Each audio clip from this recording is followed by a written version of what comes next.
Você pode, por favor, abrir comigo a carta de Tiago. Da última vez em que falei desse texto, falamos sobre oração e, entre outras coisas, insisti aqui com os irmãos, com as irmãs, no fato de que Tiago é especialmente objetivo na sua narrativa e no seu sermão. E, em particular, quando ele trata de oração, que, como nós vimos, é um elemento da nossa vida espiritual essencial, mas muito misterioso, cercado de perguntas, de questões, de dúvidas, Tiago é extremamente objetivo e prático. Para dizer o seguinte: oração não é matéria de especulação. Oração não é matéria de conjectura espiritual, filosófica, teológica. Oração é matéria de experimentação, de teste. É a aplicação, por assim dizer, do Salmo 34. Ó, provai e vede que o Senhor é bom. E se você for a esse texto do Salmo 34, você vai ver que o salmista se refere a tempos de luta vencidos pela via bendita da oração. Clamou este aflito, diz o salmista no Salmo 34, e o Senhor o ouviu. Um pouco antes diz ele: busquei ao Senhor e ele me acolheu, livrou-me de todos os meus temores.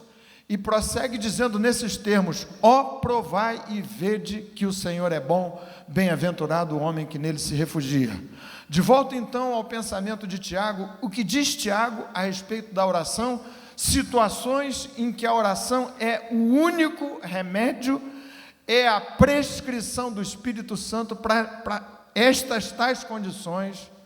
Tiago diz, ainda que ele faça algumas considerações sobre determinados aspectos da oração, mas em resumo, a lição essencial da carta de Tiago é essa: irmãos, e ele trata de maneira doce a igreja o tempo todo, meus amados irmãos, meus queridos irmãos, meus irmãos, orem, orem, coloquem-se diante de Deus, humilhem-se diante de Deus nessas e naquelas outras situações e orem, bem mais do que, ou bem diferente do que especular a respeito de orações que devem ou não ser feitas, que serão ou não ouvidas por Deus. O que Tiago diz é, de maneira objetiva e em resumo: orem, orem, em coro com o que Jesus nos ensinou. Você conhece o texto de Mateus capítulo 7, em que Jesus disse o seguinte: batam e a porta vai se lhes abrir, busquem e vão achar, peçam e vão encontrar. Não havia no Senhor maior possibilidade de ser objetivo e direto na insistência, no sentido de que os seus discípulos deveriam se exercitar na oração, do que esses termos, exatamente os mesmos que Tiago usa. Então, Deus nos surpreendendo aqui com essa desprogramação daquilo que a gente havia planejado, pastor Antônio Carlos não vindo aqui, confesso a vocês que me senti enormemente desafiado a reunir, estamos reunidos aqui, mas a chamar os que desejam para um momento de oração específico e que se relacione com essas situações que Tiago alinha aqui. Então vamos ver que situações são essas. Se você se perceber ou se aperceber incluído nessas condições, tenho absoluta certeza que o Espírito Santo dirige essa noite a você, ao seu coração, a sua vida. E a resposta e a terapia do Espírito Santo nessas condições que Tiago mesmo enuncia e elenca é a oração. Em primeiro lugar, no capítulo 1 da carta de Tiago, versículo 5, o texto diz assim. Tiago, depois, um pouco mais, no capítulo 3, desdobra o conceito de sabedoria. Mas nesse ponto da sua carta, ele diz assim, e essa é a primeira condição em que a oração se impõe, é um imperativo. Não há saída para o crente, senão se colocar diante de Deus em súplicas e oração, lhe pedindo sabedoria do alto. Verso 5 do capítulo 1. Se, porém, algum de vós necessita de sabedoria, peça a Deus, que a todos dá liberalmente. Tiago diz o seguinte, se você, e existe uma certa ironia na sua consideração, se alguém precisa de sabedoria, como quer dizer, de maneira subentendida no texto, todos nós precisamos de altas doses dessa sabedoria, que mais adiante, no texto do capítulo 3, ele descreve sabedoria de Deus, do alto, sabedoria que nos venha nas situações de perplexidade, em que você se vê às voltas com a falta de saídas, encurralado, existencial, emocionalmente falando, você não tem saída, você não sabe qual é o passo seguinte, você não consegue enxergar um palmo diante do seu rosto, por conta da escuridão à sua volta. Deus precisa conceder a você doses especiais e generosas e liberais, tal como a promessa de sabedoria do alto, que ensine a você, que o habilite a tomar as providências que são cabíveis nessas circunstâncias e nessa situação. O texto do capítulo 3 da carta de Tiago descreve sabedoria do alto, como sendo também uma qualidade divina que me ajuda a me relacionar bem interpessoalmente. Você pode ler o texto, a gente já falou disso aqui outras vezes, desse púlpito mesmo. Sabedoria do alto me ajuda a me relacionar melhor com as pessoas, especialmente com pessoas de relacionamento difícil. Eventualmente a relação é difícil por conta da minha vida, do meu jeito de ser, do meu comportamento, das minhas atitudes, da minha personalidade. Diz Tiago, alguém de vós precisa de sabedoria, ore, peça a Deus, que a todos dá liberalmente. E o texto diz, e nada lhes impropera. Sabe o que significa isso? Que Deus não faz comigo uma espécie de jogo de trocas. Quando me coloco diante de Deus a lhe pedir sabedoria do alto, o Senhor não me lance em rosto os meus desvios, as minhas faltas, os meus pecados, como um pai aborrecido com um filho que só o procura em situações de crise e diz, você me ligou agora porque você está no sufoco. Frequentemente a nossa relação com Deus é mais ou menos assim mesmo. A gente se ajoelha, a gente se humilha, a gente se quebranta quando as coisas apertam. Mas o texto diz que o Senhor, generoso que é, para comigo, me dá acesso amplo ao trono da graça, em busca de sabedoria, para saber o que fazer, para saber como me relacionar com pessoas com as quais ando às turras, eventualmente, na minha vida pessoal, familiar, profissional. Você, quem sabe, qual é a situação que demanda essa intervenção do Espírito de Deus a seu favor, a nosso favor, pela via gloriosa, misteriosa, milagrosa da oração. Diz o texto, se porém algum de vós necessita de sabedoria, peça a Deus. Não vou fazer o teste, porque eu acho que 100% de nós deveríamos levantar as mãos. Mas será que você se inclui nessa condição, dizendo, Senhor, eu preciso de sabedoria para me relacionar melhor com a vida, com as lutas da vida, com as pessoas, dentro da minha família, com os meus colegas de trabalho. Senhor, eu preciso enxergar melhor. É tema central do livro de Provérbios. Preciso saber me articular melhor. Preciso saber o que dizer, o que não dizer. Se alguém necessita de sabedoria, peça a Deus, que a todos dá liberalmente, ninguém impropera e a ninguém impropera. Capítulo 4, verso 2, finalzinho do verso 2. é um texto super desafiador, da mesma forma. Diz Tiago assim, a última frase do verso 2 do capítulo 4, nada tendes porque não pedis. Aqui Tiago tratava de coisas que se pode obter na vida, carreira, recursos materiais, eventualmente, saúde, que fazem a normalidade de uma boa vida e que, eventualmente, são objeto de cobiça, de brigas, de lutas interpessoais. Tiago diz assim, vocês deveriam, menos do que estar às voltas uns com os outros, olhando para a grama mais verde do seu vizinho, pedir para Deus, se colocar diante do Senhor, ajustar, alinhar o diapasão do som dos seus corações ao Espírito de Deus e ao coração de Deus, de modo que a vontade de Deus flua pelo Espírito Santo para o coração de cada um de vocês, e esta vontade de Deus, fluindo para o coração de vocês, volte na forma de incenso agradável, suave, para as narinas do Senhor, pela via bendita e milagrosa da oração. Nada tendes porque não pedis. Tiago vai dizer de alguns pedidos que não cabem, mas nesse ponto que eu quero destacar para vocês é outra vez a insistência objetiva de Tiago quanto ao recurso da oração. Nada tendes porque não pedis. Significa dizer, se eu peço, se me coloco diante de Deus, existe uma ampla gama de recursos, de dádivas que procedem de Deus. Capítulo 1 declara que toda boa dádiva, todo dom perfeito é lá do alto, que Deus tem a meu dispor.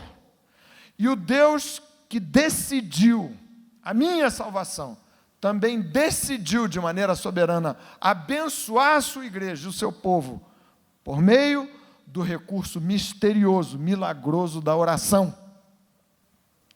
Nada tendes porque não pedis. Uma paráfrase aqui a esse texto seria o seguinte: vocês têm muito porque vocês pedem muito. Salmista, acho que é Salmo 81, abre bem a tua boca e tá encherei. Você e eu precisamos, diante de Deus, diante das pelejas e das dificuldades da vida, num certo sentido, sermos bastante ousados na nossa oração, gulosos, por assim dizer, e deixar que o Espírito Santo ajuste o nosso coração quanto aos pedidos que lhe devemos dirigir, em nome de Jesus. Mas nesse ponto o texto diz assim, vocês simplesmente não têm porque não oram. E eu confesso a vocês que tenho me sentido extremamente incomodado com o fato de que a minha vida, eu me refiro à minha própria, a vida da nossa igreja é uma vida que pode crescer muito, deve crescer muito, nesse bendito, misterioso, milagroso exercício da oração. Perguntar menos, especular menos, teorizar menos, talvez até menos livros sobre oração, mais tempo gasto com oração. A ver que resultados gloriosos vão partir desse bendito e extraordinário exercício de obediência à palavra de Deus, que determina que os discípulos de Jesus devem ser pessoas de oração. Nada tendes, porque nada pedis. Capítulo 4 ainda, verso 6. Antes ele dá maior graça, pelo que diz, Deus resiste aos soberbos, mas dá graça aos humildes. Mencionei 15 dias atrás desse púlpito, texto de Lucas capítulo 18, em que Jesus usa uma expressão muito parecida. Possivelmente Tiago se aproveitou da lição que Jesus lhe deu. E é uma lição referida à oração. Duas pessoas que oraram, que se dirigiram ao templo para orar com atitudes completamente diferentes. E Jesus finalizou a parábola indicando exatamente assim: que Deus concede graça a quem se coloca diante dele com o coração quebrantado, humilde, reconhecendo-se como pecador, reconhecendo sua insuficiência. Oração é um tremendo exercício de quebrantamento, porque você só ora quando você se entende, se apercebe, só ora genuinamente diante de Deus, quando você se encontra na insuficiência dos seus recursos. Como aquele homem desesperado, com um filho doente há tanto tempo, aliás, não era bem doente, espiritualmente possesso de uma casta de demônios, se aproximou do Senhor no desespero, no drama de uma situação incompreensível sobre a qual a gente poderia especular muito tempo. Confesso a vocês que não entendo o que se passava na vida daquele menino. Mas o texto diz que o homem desesperado se aproximou de Jesus, depois de ter fracassado a aproximação dos discípulos de Jesus. E você se lembra do texto? O homem chegou e disse: Senhor, trouxe o meu filho, possesso dessa casta, que maltrata o meu filho desde a sua infância. E os discípulos nada puderam fazer. E então o homem, nessa condição de quebrantamento completo, de absoluta insuficiência, diz: Senhor, eu desisto, por assim dizer. Se podes alguma coisa, tem compaixão de nós e ajuda-nos. Essa é a oração indicada por Tiago, nesse capítulo 4 desse texto. Homens, mulheres, que diante das lutas da vida, e como há lutas nesta vida, para você enfrentar, para nós enfrentarmos, para a igreja de Jesus enfrentar, que dias difíceis, que tempos trabalhosos. Gente que no desespero da sua alma se projeta diante de Deus, no clamor do seu coração, derrama sua alma diante de Deus. É o que Tiago diz, verso 7. Sujeitai-vos, portanto, a Deus, mas resisti ao diabo, ele fugirá de vós. Chegai-vos a Deus, isto é orar, e ele se chegará a vós outros. Purificai as mãos, pecadores. Gente que se aproxima do Senhor batendo nos peitos, como aquele publicano que Jesus referiu na parábola que acabei de citar daqui, Lucas capítulo 18, não ousava levantar os olhos para os céus, mas batia nos peitos dizendo: tem compaixão de mim, pecador. Gente que se aproxima do Senhor na crise aguda da sua vida, resistindo ao inferno. E eu tenho absoluta certeza que alguns aqui, nessa noite, sentem-se exatamente nessa condição. Como se um complô das trevas estivesse montado contra a sua vida. Há dias assim, há temporadas assim. Felizmente, a nossa jornada, a nossa saga espiritual não é feita só desses tempos difíceis, mas Efésios capítulo 6 é aquilo a que Paulo se referiu como sendo o dia mau. Um dia, um mês, uma temporada na sua vida, um inverno terrível, tempos de sombra e de morte, em que parece que há um complô das trevas contra a sua vida, contra a vida dos seus queridos, uma opressão séria e grave. Como se vence numa situação dessa? Tiago diz: resisti ao diabo, e ele fugirá de vós.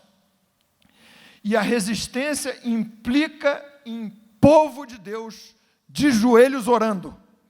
Você no seu cantinho, coração derramado diante do altar do Senhor, madrugadas adentro, manhãs afora, colocando-se diante do Senhor, da sua vida, do seu coração, dos seus recursos, da sua salvação.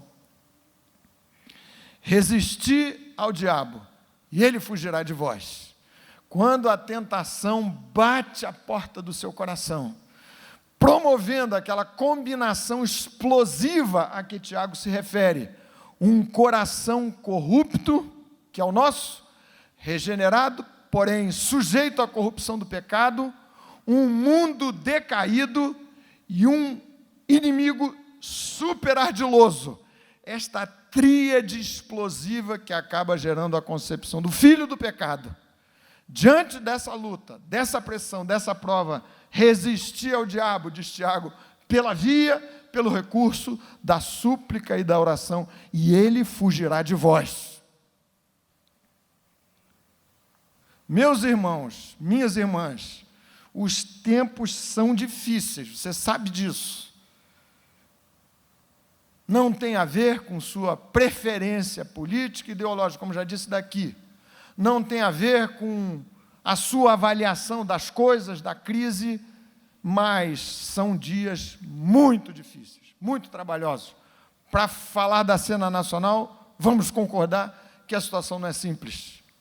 Mas talvez você me diga, como eu tenho repetido aqui muitas vezes, olha, a situação pessoal é tão dramática que eu não consigo nem refletir sobre o que se passa à minha volta no país.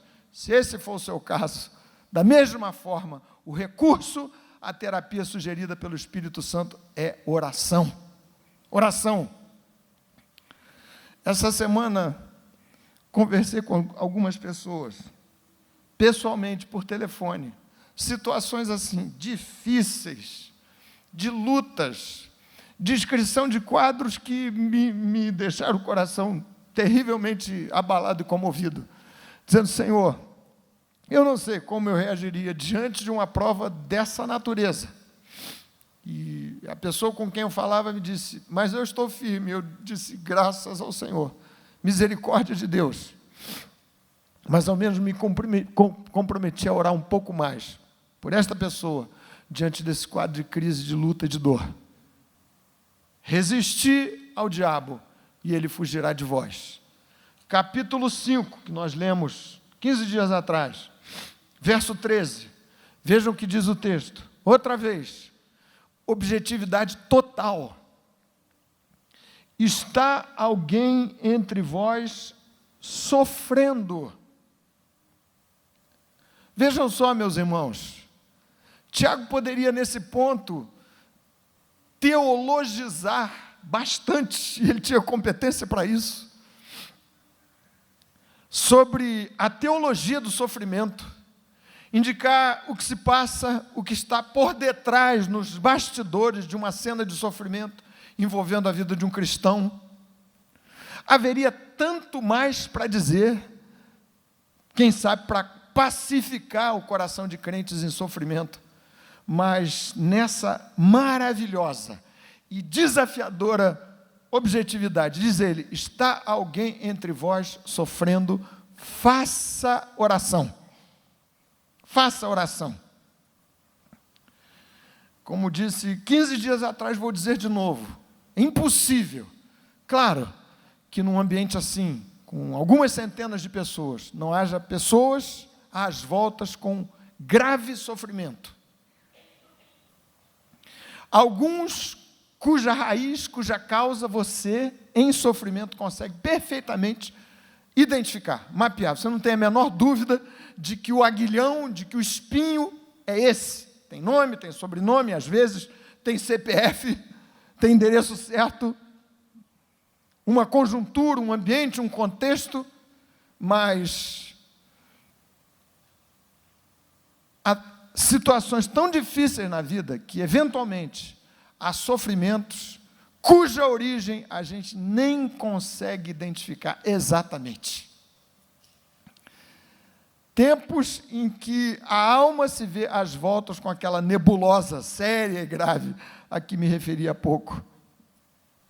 Salmista Davi, homem de Deus, homem de canções, de harpa, de adoração, de louvor, declarou no Salmo 18: o Senhor derrama luz nas minhas trevas. E ele não se referia às trevas de um homem espiritualmente perdido, claro que não.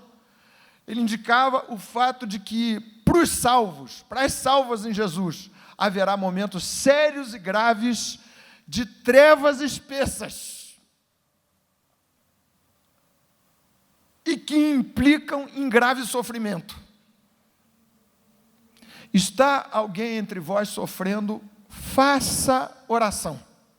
Faça oração. E se vocês desejam, e eu tenho absoluta certeza que sim, como eu desejo, obedecer a palavra de Deus, o que é que se deve fazer diante do sofrimento? Orar. Claro que há outras providências, eu não vou simplificar a questão aqui, mas orar é alguma coisa que eu não discuto, que tem que ser feito diante de uma situação de sofrimento. Pode haver outras providências a serem tomadas. A questão é que, geralmente, a gente toma as tais outras providências e ora muito pouco. Mesmo o verso 13, está alguém alegre? Cante louvores. O termo traduzido aqui do grego, ótimo, de quem conhece aqui o termo, a língua, os estudiosos dizem que Tiago escreveu num grego perfeito, louvores, salmos, ore em salmos, exalte ao Senhor nos tempos de alegria. Não faça como aqueles 9 leprosos curados, que não voltaram para agradecer e para exaltar o Senhor nos tempos de alegria.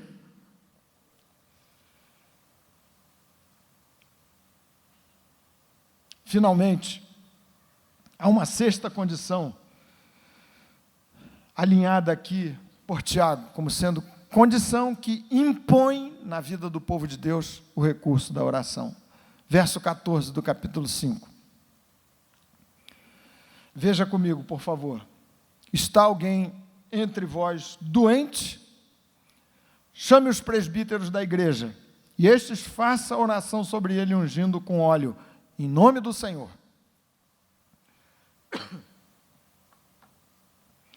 Quem sabe numa outra oportunidade, com melhor voz e tempo, a gente pode falar um pouco mais sobre os aspectos que Tiago indica nesse texto. Especificamente sobre doença física. Mas outra vez, a ordem, a instrução é essa. Está alguém entre vós doente? Muito possivelmente, certamente, há entre nós alguns nessa condição. Doentes do corpo, doença física, doença física, que é a somatização de doenças emocionais, sérias e graves, que roubam sono, que tiram a paz. Está alguém entre vós doente? Chame os presbíteros da igreja. E lendo o texto, a gente verifica que, eventualmente, alguns estavam adoecendo por conta das suas relações com Deus. Precisavam de confissão de pecados. De um lado, Tiago deixa claro que nem toda enfermidade física tem a ver com pecado. Tem a ver com pecado na sua origem, na sua natureza, mas não como resposta direta ao pecado. Mas em alguns casos específicos, o pecado adoece. Adoece. Seja como for, numa condição ou noutra, diz Tiago, existe uma bênção, um poder designado pelo Espírito Santo por Deus de maneira soberana, em nome de Jesus, para acontecer no ambiente dos crentes, no meio do povo de Deus. E é isso que eu gostaria de exercitar, concluindo esse comentário nessa noite com vocês. Outra vez, meus irmãos, só há 2 possibilidades. Vamos simplificar a nossa discussão aqui. Como disse bem recentemente, mas vou reforçar para ficar muito claro, para o meu próprio coração e para o seu. Só há 2 possibilidades diante dessa chamada tão séria e grave à oração. Ou eu creio na Bíblia, creio em Jesus, porque a ordem parte do Senhor Jesus, e como decorrência dessa minha disposição de crer e obedecer, vou me empenhar em orar, mais do que tenho feito, diante destas situações que a vida me impõe, ou não creio. Não existe uma terceira alternativa. Talvez, forçando aqui um pouco o meu raciocínio e o pensamento, a terceira alternativa seria, como disse anteriormente, mais grave e mais séria do que não crer. É aquele tipo de fé que Tiago declara ser a fé, entre grossas e grandes aspas, dos demônios. Creem que Deus existe, é poderoso, é soberano, mas não se submetem a Ele. Então não me resta alternativa. Eu preciso de sabedoria para me conduzir. Hoje nós estivemos ali, foi um momento muito gostoso, com os 35 casais, né, Fernando? Dirigidos lá por um grupo guerreiro maravilhoso, 10 casais, alguns estou vendo por aqui, devem estar cansadinhos, porque deram um duro danado, dirigindo aquele retiro, junto com o pastor Vanderlei. Final do retiro, a gente orou pelos casamentos. Gente, vida familiar tem tudo para dar errado. É uma conjugação impossível de personalidades, de problemas, de lutas. Mas a nossa esperança, a nossa confiança, a nossa absoluta certeza é a de que a gente dispõe de um recurso divino, extraordinário, absolutamente acessível, pelo sangue de Jesus, pelo véu rasgado pela morte de Cristo na cruz do Calvário. É o que o escritor aos Hebreus declara no capítulo 4. Aproximemo-nos com confiante coração do trono da graça, para acharmos graça e misericórdia para socorro em ocasião oportuna.